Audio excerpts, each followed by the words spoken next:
Imagine building one of the largest fortunes in America. You own casinos, hotels, aircraft, real estate, companies, investments. Your name is known around the world. And then you unexpectedly die. But there's one major problem.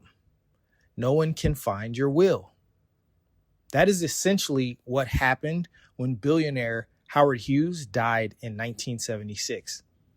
And what followed became one of the most fascinating estate battles in American history.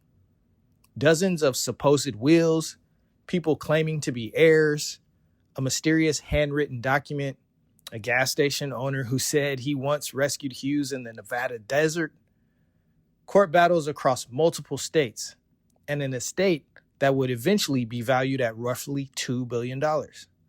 Today, we're talking about the Howard Hughes estate saga and the surprisingly simple lesson it leaves for the rest of us. Having wealth is one thing. Having a plan for that wealth is something completely different. Howard Hughes wasn't simply rich. At various points in his life, he was one of the most famous businessmen in America. He was an aviation pioneer, a Hollywood producer, an investor, a casino owner, and an industrialist who controlled a massive business empire. But Hughes was also famously private. As he grew older, he became increasingly reclusive. Then on April 5th, 1976, Hughes died at age 70. And almost immediately, people started asking a very important question. Where is the will? For someone with this much money, this many businesses, and this complicated of a financial life, you would expect there to be an extremely detailed estate plan. Instead, no authenticated will could be found. And that's when things got super strange. Reports at the time described Hughes' estate as potentially worth billions, and dozens of alleged wills eventually surfaced. Think about that for a moment. Once Hughes could no longer speak for himself, other people began producing documents claiming to speak for him. And one document in particular captured the country's attention: the Mormon Will. A few weeks later, after Hughes died, a mysterious handwritten document appeared at the headquarters of the Church of Jesus Christ of Latter-day Saints in Salt Lake City. It became known as the Mormon Will. The 3-page handwritten document supposedly dated back to 1968. And according to the document, Hughes wanted portions of his fortune distributed to several different beneficiaries, including universities, charities, his medical institute, former wives, company executives, and the LDS Church. But then there was another beneficiary, a man named Melvin Dumar. Dumar was a gas station operator who claimed that years earlier he had been driving through the Nevada desert when he discovered an injured, disheveled man alongside the road. Dumar said he picked up the stranger and drove him to Las Vegas. According to Dumar, before getting out of the car, the stranger revealed his identity. He was Howard Hughes. Years later, the supposed Mormon will appeared. And according to that document, Melvin Dumar was entitled to 1/16 of the Howard Hughes estate. If the story sounds like something Hollywood would create, Hollywood eventually did. But there was a much bigger question. Was the will real? The Mormon will triggered a massive legal fight.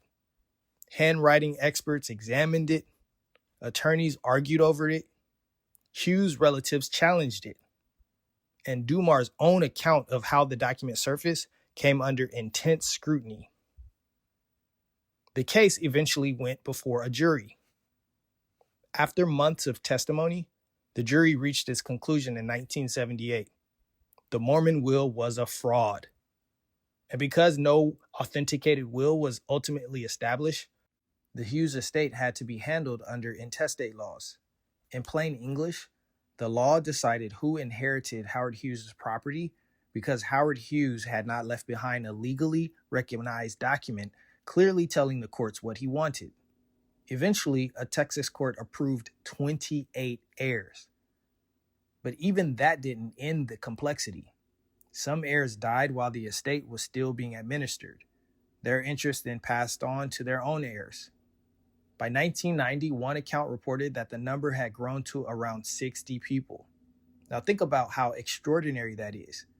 A man spends decades building an empire, but after his death, determining where that empire goes becomes a multi-state legal proceeding involving relatives, lawyers, courts, administrators, and competing claims.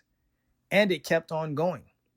The disputes didn't simply disappear after the 1978 verdict.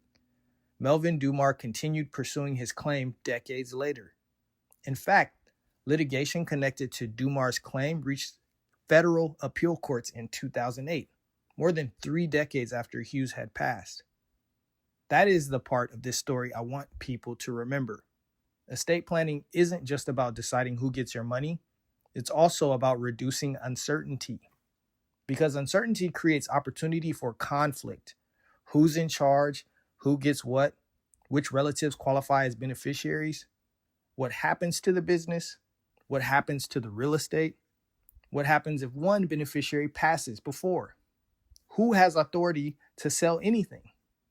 And who manages assets while everything is being resolved? If you don't clearly answer those questions while you're alive, somebody may have to answer them after you're gone, and that somebody could be a state judge. You don't need $2 billion to have this problem, though. Now, you might hear this story and think, that's Howard Hughes. I'm not a billionaire. But that's actually what makes this story so useful. The number of zeros is not the point. You can have the same fundamental problem with a $700,000 house, or a small business, or rental properties, or investment accounts, your life insurance, or simply a family where people have multiple expectations about what should happen after you pass. The Hughes story demonstrates the difference between owning assets and controlling what ultimately happens to those assets. Those are not the same thing. So if you don't establish your own instructions, state law provides default instructions for you. And those rules may not produce the outcome that you intended. So let's examine wills versus trust. This is also where people sometimes misunderstand estate planning. They say, okay, I'll just make a will. A properly executed will can absolutely be an important part of an estate plan. But depending on your circumstances, a will alone may not accomplish everything that you're trying to do. That's why many families also consider a revocable living trust. Assets properly transferred into a trust can generally be managed according to the trust instructions rather than passing through the probate process. You can establish who manages the assets if you are no longer capacitated, who becomes successor trustee after you pass, who receives your assets, and when they will receive them, and potentially how those assets should be managed for said beneficiaries. But there's another important point. Creating the trust document isn't enough. The trust has to be properly funded. If you create a beautiful trust document and never transfer the appropriate assets into it, you may not receive the benefits that you expected. So what's the real lesson from Howard Hughes? Howard Hughes spent his life building extraordinary wealth. Yet after his death, courts, lawyers, administrators, and relatives spent years sorting through the consequences of an unclear estate plan. That's the irony. Estate planning isn't primarily about death, it's about control. Control over who manages what you've built, control over who benefits from it, and over what time frame will they receive it. Howard Hughes left behind an empire, but he didn't leave behind a legally recognized roadmap clear enough to prevent an extraordinary estate battle. You don't need an empire to learn from this mistake. You just need something worth protecting. If you own a home, a business, investment accounts, insurance policies, or other meaningful assets, take the time to understand what would actually happen to them if something happened to you today. Plan it, document it, and make sure the plan actually matches the life and legacy you've worked to build. I'm Jason Malone, and this is Fortitude Financial. If you'd like to learn more about wills, trust, estate planning, and protecting your family's financial legacy, visit our knowledge center at fortitudefinancial.co. That's hughes-financial.co. Until next time, build wisely, protect intentionally, and plan for the legacy you want to leave behind.